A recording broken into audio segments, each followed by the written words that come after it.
तो मतलब आप बीजेपी को चैलेंज कर रहे हैं? बिल्कुल चैलेंज कर रहा हूँ, बिल्कुल चैलेंज। बीजेपी में एक भी नेता नहीं है जो इस तरह से चल बिल्कुल नहीं चल सकता। बीजेपी के नेता सिर्फ मुंह से बात कर सकते हैं, बाकी कुछ नहीं कर सकते। पाए भी नेता नहीं मिलेगा बीजेपी? नहीं मिलेगा। चलो निकाल के बताए क्यों अभी तक के बीजेपी के किसी नेता के दिमाग में नहीं आया। रहा हो रहा है उनके सबरे देखो फुटपाथ पे फेसबुक पे आता है हिंदू खतरे में है, शाम को देखो हिंदू खतरे में, सारे दिन भर हिंदू खतरे में। कांग्रेस के ज़माने में कभी नहीं हिंदू खतरे में था। आज बीजेपी का शासन है, फिर भी वो मेजॉरिटी वाले कह रहे हैं कि हिंदू खतरे में, तो माइनॉरिटी वाले तो कुछ भी नहीं बोल रहे। तो आज जिनका शासन है वही के वो शासन करता ही वालों बोल रहे हैं कि हिंदू खतरे में है, तो फिर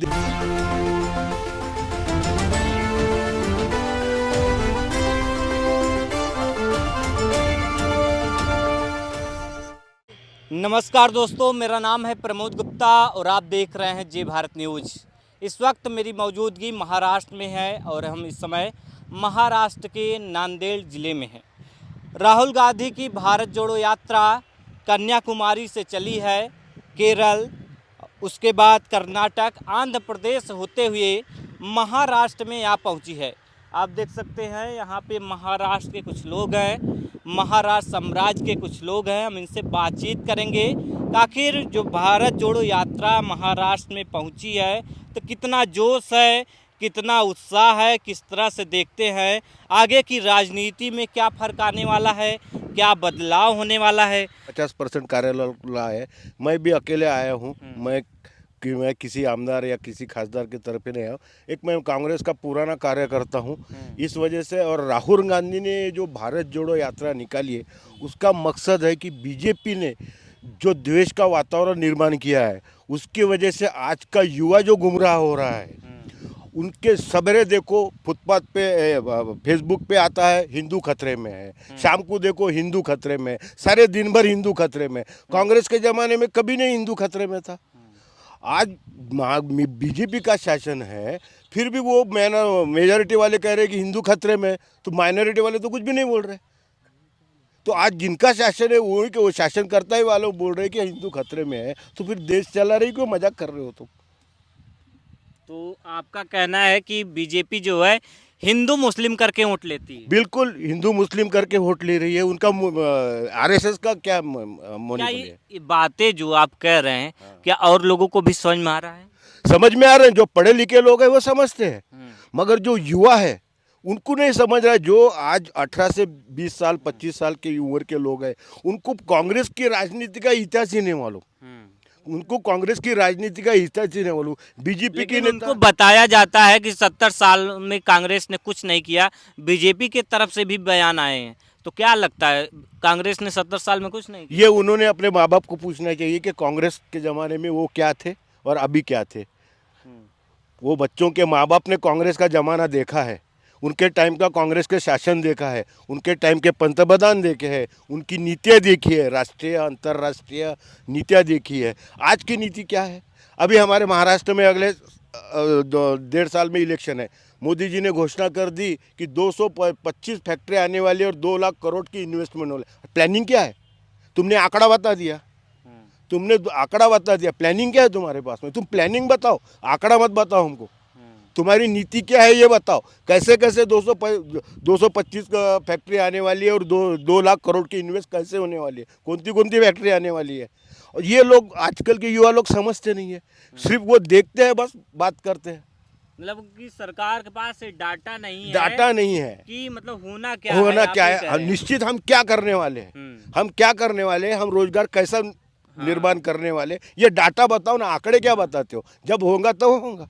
पहले डाटा बताओ, तुम क्या करने वाले हो, सिस्टम बताओ कि हम कैसे आगे बढ़ेंगे, हमारी नीति क्या रहेगी, रोजगार के बारे में क्या रहेगी, महंगाई के बारे में क्या रहेगी, फॉरेन के बारे में क्या रहेगी, और जो भी चीज़ है उसके बारे में क्या रहेगी। ये नीति जो तक कि तुम नहीं बताओगे, हम कैसे विश्वास रखेंगे कि तुम इतने करोड़ का ये ला रहे हो। महाराष्ट्र से 2 बड़े बड़े प्रोजेक्ट गुजरात में चले गए, कैसे गए, क्यों गए, क्यों गए?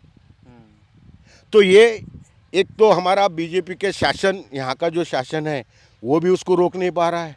और कांग्रेस की महागढ़ी की सरकार थी, तो उनके भी कुछ ये थे क्योंकि केंद्र में मोदी सरकार थी, उसके वजह से वो भी प्रोजेक्ट चले गए।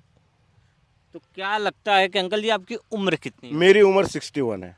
61। हाँ। इस दौरान आपने पदयात्रा करते हुए कभी राजनेता को देखा है किसी? नहीं, मैंने तो सिर्फ गांधी जी की पदयात्रा सुना हूँ। हाँ। उसके अलावा किसी नेता की, बाकी जो भी नेता गाड़ी घोड़े पे घूमे हो गए, हाँ। बस उनकी वो वैनिटी कार, उनके पीछे पब्लिक, बस रात में खाना, दिन में सोना, घूमना। हाँ। बस राजीव गांधी जी की जो पदयात्रा है, और उनका सबसे बड़ा मेरे को खासियत ये लगी कि उनका चलने का स्टेमिना इतना गजब का है कि मैं नहीं समझता कि कोई बीजेपी का युवा नेता भी उनके साथ में चल पड़े। तो मतलब आप बीजेपी को चैलेंज कर रहे हैं? बिल्कुल चैलेंज कर रहा हूँ, बिल्कुल चैलेंज। 100 बीजेपी में एक भी नेता नहीं है जो इस तरह से चल बिल्कुल नहीं चल सकता। बीजेपी के नेता सिर्फ मुंह से बात कर सकते हैं, बाकी कुछ नहीं कर सकते। पाए। हाँ। तो आपको क्या लगता है एक भी नेता नहीं मिलेगा बीजेपी? नहीं मिलेगा। चलो निकाल के बताए, क्यों अभी तक के बीजेपी के किसी नेता के दिमाग में नहीं आया? और राम मंदिर के बारे में आडवाणी जी ने निकाला था, तो पैदल निकालने को होना था। हाँ। और राम मंदिर ये कोई देश चलाने का मुद्दा नहीं है, वो तुम्हारे धर्म का मुद्दा है। तो धर्म को संभालने का काम साधु संतों का है, शासनकर्ताओं का काम नहीं है। मंदिर बनाने का, मस्जिद बनाने का, धर्म की रक्षा करने का शासनकर्ता का काम है। और आज की युवा पीढ़ी को बीजेपी वालों ने पूरा उनके धर्म के नाम पे उनके दिमाग में घुसा दिया है, और रोज रोज झगड़े करते, चौक चौक में बैठते, एक बीजेपी वाला रहता है, एक शिवसेना वाला रहता है, एक कांग्रेस वाला रहता है, आपस में लड़ते रहते हैं। उनको मालूम भी नहीं कि हम क्यों लड़ रहे हैं। औरंगाबाद से आप हैं, क्या नाम हुआ भैया आपका? विशाल सोनू ने। विशाल सोनू। विशाल सोनू ने। विशाल सोनू। सोनू ने। सुने ने। हम्म। अच्छा अच्छा, प्रोनाउंसिएशन थोड़ा दिक्कत होती है। हाँ हाँ। तो आप यहाँ पे आए हैं, कितने किलोमीटर से आए हैं? आपका घर मैं 350 किलोमीटर। 350 किलोमीटर से। आप पदयात्रा में थे सुबह? सुबह मैं देगलूर से ज्वाइन किया। देगलूर से? हाँ, 2 दिन से चल रहा हूँ मैं। अच्छा, 2 दिन से चल रहे हाँ, हैं। स्टूडेंट हैं? स्टूडेंट हूँ। आप किस लिए पदयात्रा कर रहे हैं? आपको क्या जरूरत है? बेरोजगारी।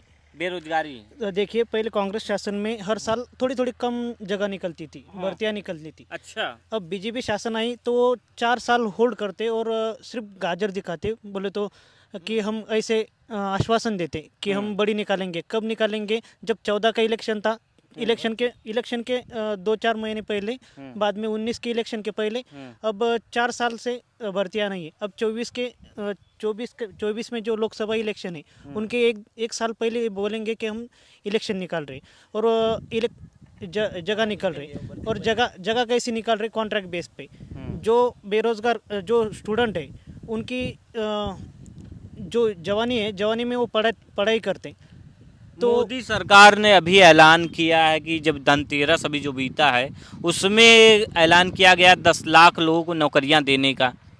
वो क्या है, वो कॉन्ट्रैक्ट बेस पे दे रहे हैं। 3 साल का, 2 साल का, 6 महीने का, ऐसे कॉन्ट्रैक्ट बेस पे। जैसे अग्निपथ अग्निवीर। हाँ, अग्निपथ क्या है, युवा क्या है, 17-18 साल से पढ़ाई करते।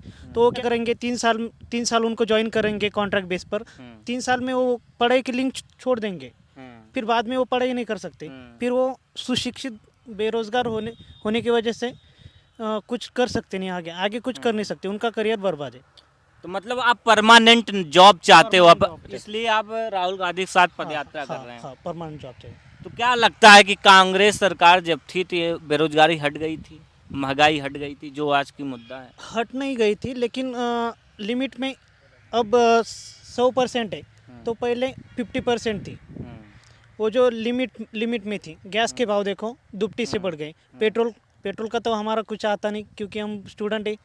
लेकिन वो घर परिवार में इस तरह चीजें होती हैं। लेकिन जो ट्रांसपोर्टेशन उसमें फ़र्क गिरता ना। टिकट के भाव बढ़ जाते हैं, बस के टिकट के भाव बढ़ जाते हैं, LPG के भाव बढ़ गए हैं। ऐसे बहुत सारे मुद्दे हैं। मतलब महंगाई का भी मुद्दा आप लेकर चल रहे हैं, और रोजगार का भी। अंकल जी, क्या नाम है आपका? राम राव। किस तरह से देखते हैं राहुल गांधी पदयात्रा कर रहे हैं, तो क्या विचार आता है मन में? पंजाब। तो देख सकते हैं, आपको हिंदी आती है दादाजी? नहीं आती। तो देख सकते हैं, हम लगातार ये देख सकते हैं, एक खेत है और काली मिट्टी अभी तक हम उस भारत में थे जहाँ पर ज़्यादातर बालुई मिट्टी थी, बालू मिलती थी। अभी हम महाराष्ट्र में हैं, यहाँ पे काली मिट्टी मिल रही है। तो यहाँ पे फसल वसल कैसी होती है? सब अच्छी हो जाती है। अच्छी काली मिट्टी हाँ, अच्छी होती है। अच्छी होती है। अब राहुल गांधी भी आपके यहाँ पदयात्रा कर रहे हैं, तो कैसा लग रहा है? बहुत अच्छा लग रहा है। हमारे युवकों को रोजगारी का मुद्दा उठाया राहुल गांधी जी ने, महंगाई का मुद्दा उठाया, पेट्रोल डीजल के दाम बढ़ गए हैं और यहाँ बेरोजगारी हमारे देश में बढ़ रही है। इसकी वजह से राहुल गांधी ने जो भारत जोड़ो यात्रा जो निकाली है, ये इनकी कुछ ना कुछ अच्छा करने के लिए, हमारे देश के लिए, हमारे देश में सब युवक हो, बूढ़ा हो, महिला हो, शोषित हो, पीड़ित हो, दलित हो, माइनॉरिटीज हो, अल्पसंख्यक हो, इसलिए कुछ करना चाहते हैं। हमारे देश में राहुल गांधी ने जो भारत जोड़ो यात्रा जो निकाली है, नफरत तोड़ना और भारत देश को जोड़ना, इसलिए ये भारत जोड़ो यात्रा हमारे राहुल जी गांधी इन्होंने निकाली है। इसलिए हम राहुल जी के साथ, राहुल जी को सपोर्ट कर रहे हैं। राहुल गांधी जी को सपोर्ट करने के लिए हम यहाँ आए हैं। राहुल गांधी जी का उत्साह बढ़ाने के लिए, प्रोत्साहन देने के राहुल गांधी जी के साथ हम सदैव हम साथ हैं। राहुल गांधी ऐसे राजनेता हैं जो पहली बार इतनी बड़ी पदयात्रा पैदल कर रहे हैं। तो क्या आपने पहले ऐसे किसी राजनेता को देखा हो पहले पदयात्रा करते हो पैदल? इससे पहले मैंने तो नहीं देखा है, मगर पहले सुना है, मैंने पैदल यात्रा सुना है। इसके पहले पीवी नरसिंह राव ने निकाली थी पदयात्रा, मगर सुना है, देखा नहीं। मगर हमारे नेता पैदल यात्रा कन्याकुमारी से लेकर जम्मू कश्मीर तक निकाले है। ये हमें कांग्रेस कार्यकर्ता राहुल गांधी का कई ऐसे वीडियो आता है जिसमें राहुल गांधी कभी दौड़ लगा रहे होते हैं, कभी टंकी पे चढ़ जाते हैं, कभी बच्चों के साथ खेलने लगते हैं, बैट बॉल खेलते हैं। तो बीजेपी नेताओं का जो बयान आता है उसके बाद, तो एक बीजेपी नेता थे, उनका बयान आया कि नरोत्तम मिश्रा एमपी के वो गृह मंत्री हैं, उनका बयान आया कि राहुल गांधी खिलाड़ी हैं, उनको खेल में जाना चाहिए, वो ज़बरदस्ती यहाँ पे चले आ रहे हैं राजनीति में। इस पर आप लोग क्या रखते हैं, क्या विचार आता है? ऐसे जो भी नेता है, या हमारे नेता को डैमेज करने की बात कर रहे हैं, ये नफरत की बात कर रहे हैं। हमारे नेता राहुल गांधी जी ये नफरत तोड़ने की बात कर रहे हैं और भारत जोड़ने की बात कर रहे हैं। इसलिए राहुल गांधी जी को ये करने की बात कर रहे हैं ये नेता।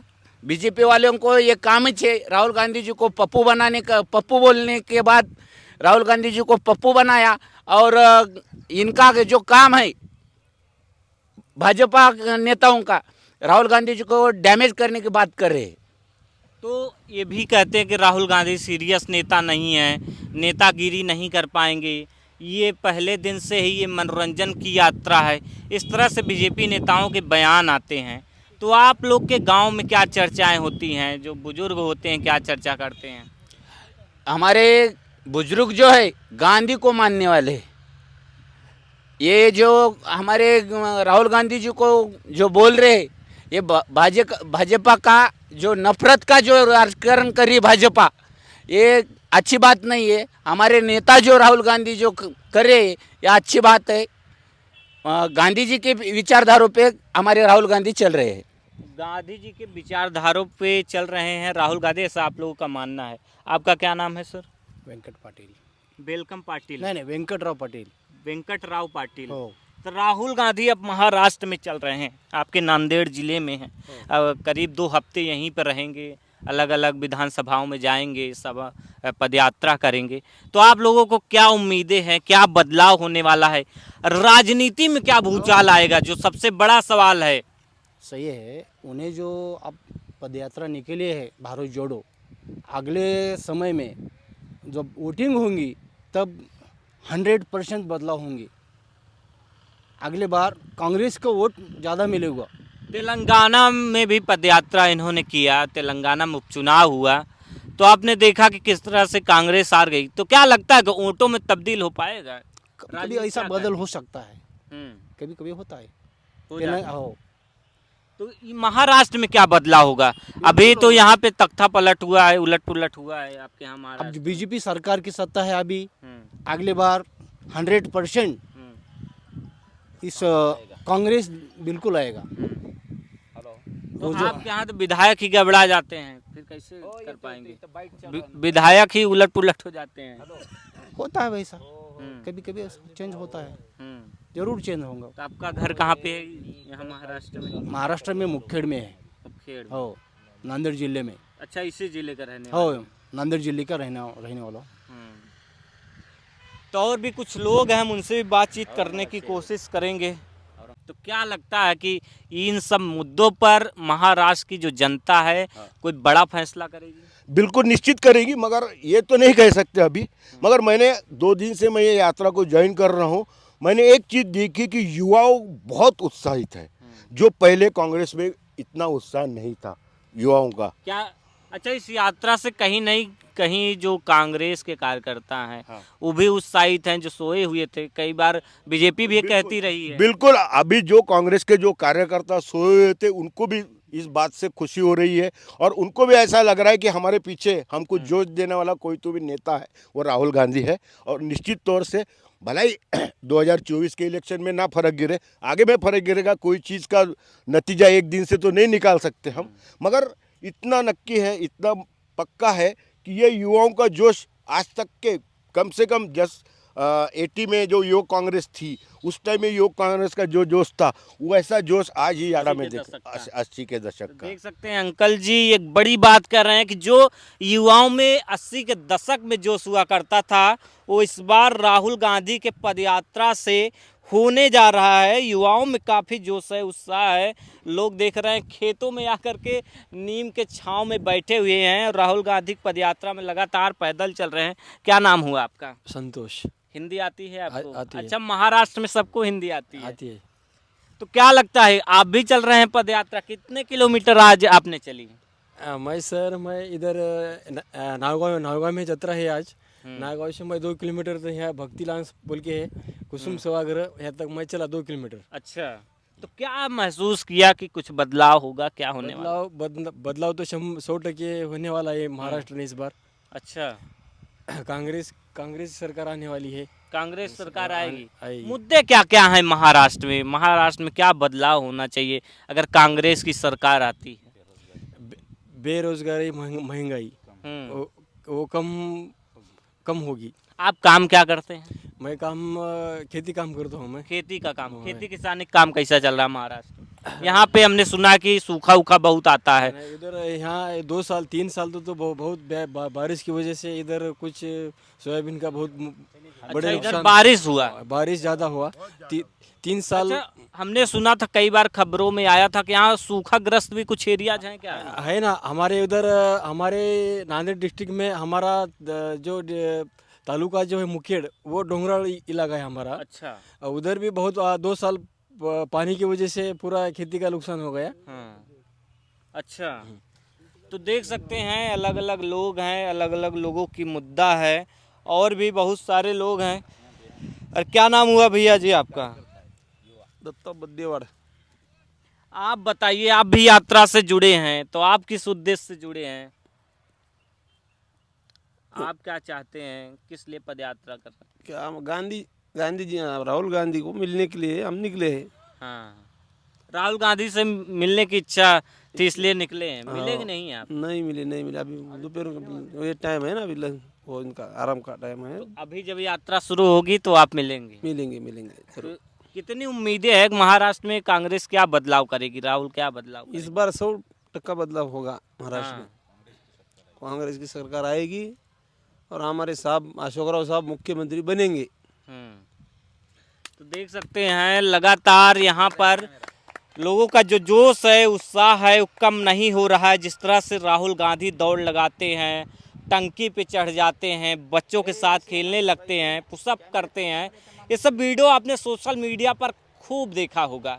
तो आप हमें बताइए कि जिस तरह से राहुल गांधी पदयात्रा कर रहे हैं, क्या बदलाव होने वाला है, कुछ नया होने वाला है, कुछ खास होने वाला है? प्रमोद गुप्ता, नांदेड़, महाराष्ट्र।